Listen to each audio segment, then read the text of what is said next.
डूबती नैया पर सवार होने का जोखिम कौन लेता है। लेकिन ये कहानी उस शख्स की है जिसका सामना हर मोड़ पर मुश्किल हालात से ही हुआ। जन्म तो काफी नामी परिवार में हुआ जो कि गुजरात के सूरत में रहने वाले कारोबारी थे।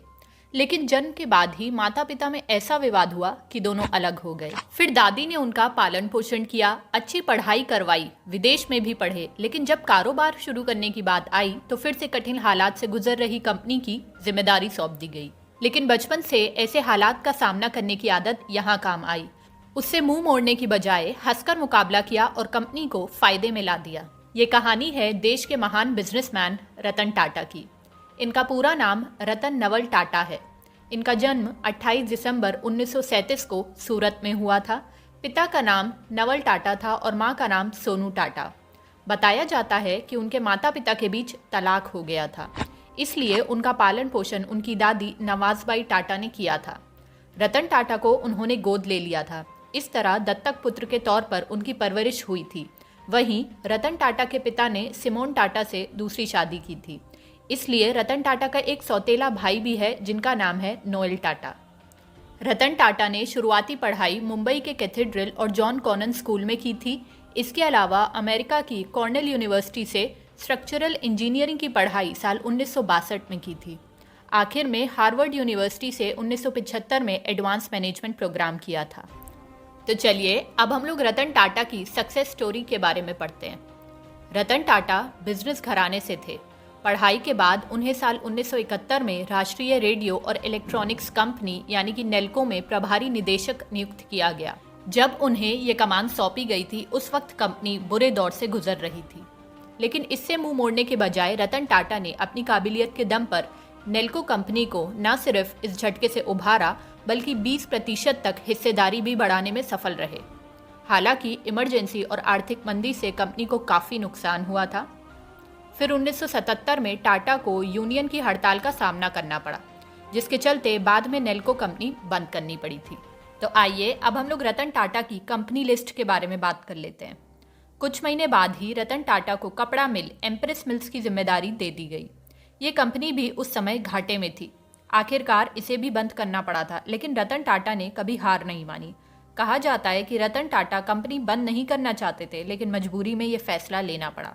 अब भले ही जिन दो कंपनियों की कमान उन्हें दी गई थी उन्हें बंद करना पड़ा, लेकिन इस बीच रतन टाटा की काबिलियत उनके परिवार को समझ आ गई थी। इतने बुरे हालातों में भी उन्होंने कंपनी को काफ़ी हद तक ऊपर उठाया। उसे देखते हुए जेआरडी टाटा ने साल 1981 में रतन टाटा को टाटा इंडस्ट्रीज के उत्तराधिकारी बनाने की घोषणा कर दी। उस समय तक इनके पास ज़्यादा अनुभव नहीं था, इसलिए विरोध भी हुआ, यानी ये भी उनके लिए मुश्किल दौर था। लेकिन रतन टाटा तो वाकई अनमोल रत्न थे। उन्होंने हार नहीं मानी और आगे बढ़ते गए। साल 1991 में रतन टाटा को टाटा इंडस्ट्रीज व इसकी अन्य कंपनियों के अध्यक्ष पद की जिम्मेदारी सौंप दी गई। इसके बाद ही टाटा ग्रुप हमेशा आगे बढ़ता गया।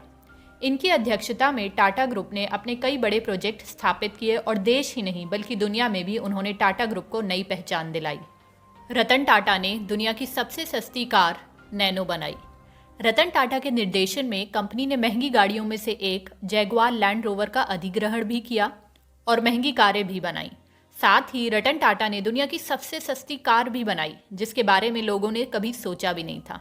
लखटकिया यानी लाख रुपए में कार लेने के सपने को भी रतन टाटा ने साकार कर दिया।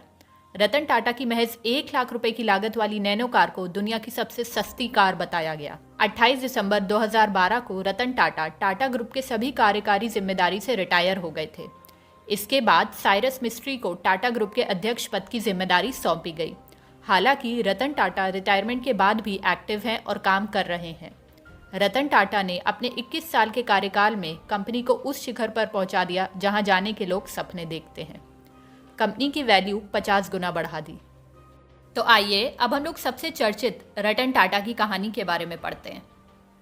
इस कहानी की शुरुआत हुई थी साल 1998 में। उस समय टाटा मोटर ने अपनी पहली पैसेंजर कार इंडिका बाजार में उतारी थी।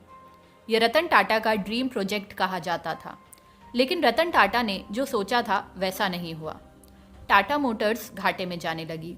आलम यह आ गया कि उन्होंने पहली बार कंपनी को बेचने का फैसला किया। वे कंपनी बेचने के लिए अमेरिका की कंपनी फोर्ड के पास गए। उस समय रतन टाटा और फोर्ड कंपनी के मालिक बिल फोर्ड के बीच घंटों तक मीटिंग हुई। रतन टाटा की हालत को देखकर बिल फोर्ड ने उनके साथ अच्छा व्यवहार नहीं किया। फोर्ड ने यहाँ तक कह दिया कि जिस कारोबार के बारे में आपको जानकारी नहीं, उसमें इतना पैसा क्यों लगा दिया। आखिर में तो फोर्ड ने हद कर दी और ये कह दिया कि ये कंपनी खरीदकर हम आप पर एहसान कर रहे हैं। ये आखिरी शब्द सुनकर रतन टाटा वहां से बाहर निकल आए थे और कंपनी बेचने के फैसले को कैंसिल कर दिया। उन्होंने डील भी खत्म कर दी।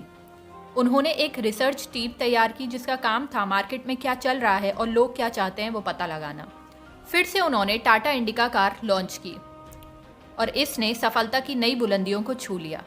और फिर रतन टाटा लगातार आगे बढ़ते रहे और वहीं फोर्ड कंपनी का पतन शुरू हो गया। साल 2008 तक आते आते फोर्ड कंपनी दिवालिया होने की कगार पर पहुंच गई। तो आखिर क्यों हैं रतन टाटा इतने महान?